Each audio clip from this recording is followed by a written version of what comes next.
റമദാൻ മാസം നമ്മളിൽ നിന്ന് പിരിഞ്ഞു പോവുകയാണ്. പിരിയുന്നതിന് മുമ്പ് നമ്മൾ ആലോചിക്കേണ്ടത് ഈ മാസം കൊണ്ട് പാപങ്ങളെ നമ്മുടെ കണ്ണീർ ജാലം കൊണ്ട് കരിച്ചു കളയാൻ പറ്റുമോ എന്നതാണ്. കരിച്ചു കളഞ്ഞവർക്ക് സന്തോഷ വാർത്ത, അല്ലാതെ പറ്റാത്തവർക്ക് നഷ്ടങ്ങളുടെ ഏടുകളിൽ ഒരുപാട് നഷ്ടങ്ങൾ മാത്രം. ഈ ലോകമുള്ളിടത്തോളം ഇനിയും റമദാൻ മാസം കടന്നു വരും. പക്ഷെ അന്ന് നമ്മളുണ്ടാവുമോ എന്നാണ് നമ്മൾ ചിന്തിക്കേണ്ടത്. അപ്പോൾ ആ നഷ്ടങ്ങളെ നികത്താൻ ഇനി അങ്ങോട്ട് എല്ലാ മാസവും റമദാൻ പോലെ കൊണ്ട് നടക്കുക.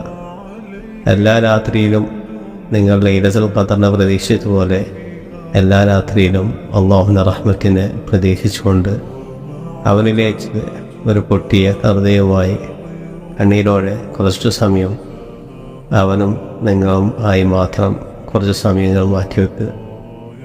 ഇനി റമദാൻ നമുക്ക് കിട്ടുമോ എന്നറിയില്ല.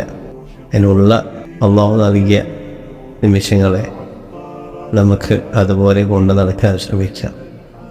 അല്ലാഹു നമ്മളിൽ നിന്ന് വന്ന എല്ലാ പോരായ്മകളും പുറത്തു തന്ന് അവൻ്റെ തൃപ്തിയുള്ളവരിലായി നമ്മളെ അവൻ്റെ ഇഷ്ടദാസന്മാരുടെ കൂട്ടത്തിൽ ഉൾപ്പെടുത്തി അനുഗ്രഹിക്കട്ടെ. ആമീൻ.